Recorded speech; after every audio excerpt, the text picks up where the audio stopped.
एक छोटे से गांव में एक अजीब बच्चा रहता था जिसे सभी लोग बंदूक वाला बच्चा कहकर पुकारते थे। उसका असली नाम था आर्यन, लेकिन उसने गांव वालों को कभी अपना नाम नहीं बताया था। वह हमेशा एक बंदूक के साथ घूमता फिरता था जिसे वह कहीं से प्राप्त करके लाया था। गांव वाले बच्चे के इस विचित्र रहस्य को समझ नहीं पा रहे थे। उनमें से कुछ लोग उससे डरकर दूर ही रहते थे, जबकि कुछ लोग उसके साथ दोस्ती करने की कोशिश करते थे। लेकिन बंदूक वाला बच्चा कभी भी किसी से अपने बारे में कुछ नहीं कहता था। एक दिन गांव में एक अत्यंत सुंदर और बुद्धिमान लड़की आई जिसका नाम था आकांक्षा। वह बंदूक वाला बच्चे के साथ दोस्ती करने का निर्णय लेती है। आकांक्षा बहुत ही सजीव और प्रेरणादायक थी। उसका उद्देश्य था बंदूक वाला बच्चे की रहस्यमय दुनिया को समझना। आकांक्षा ने बंदूक वाला बच्चे के साथ बात करने के काफ़ी प्रयास किए।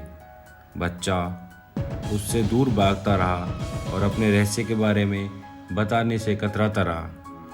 कुछ दिनों बाद धीरे धीरे बंदूक वाला बच्चा आकांक्षा के साथ बातचीत में खुलने लगा।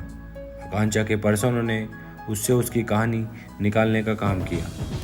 आर्यन ने बताया, मेरी माँ कहती थी कि बंदूक से किसी को भी नुकसान पहुंचाया जा सकता है, लेकिन अगर इसे सही तरीके से इस्तेमाल किया जाए तो यह जीवन को भी बचा सकती है।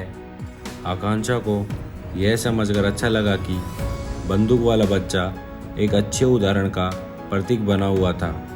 उसने उससे विभिन्न कथाएं सुनी और सीखा कि जीवन में समस्याएं आ सकती है, लेकिन हमें उनसे निपटने का तरीका ढूंढना चाहिए, ना कि उन समस्याओं से दूर भागना चाहिए। एक दिन गांव में एक गुप्त समाचार सुनाया गया कि एक आतंकवादी समूह ने गांव पर हमला करने का इरादा किया है।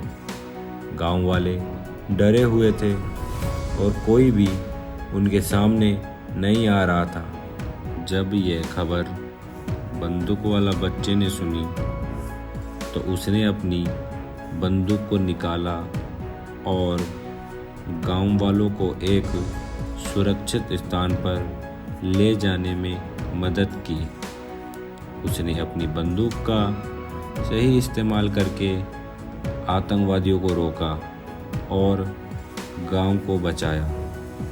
इसके बाद गांव वालों ने बंदूक वाला बच्चे की महत्वपूर्ण भूमिका की पहचान की और उसे गांव का हीरो मान लिया। उसकी साहसी और समर्पितता ने सबको अपनी ओर आकर्षित किया। इस कहानी से हमें यह सीखने को मिलता है कि जीवन में हर कठिनाइयों का सामना करने के लिए हमें सकारात्मक दृष्टिकोण बनाए रखना चाहिए और हमें अपनी सामर्थ्य का सही तरीके से इस्तेमाल करना चाहिए।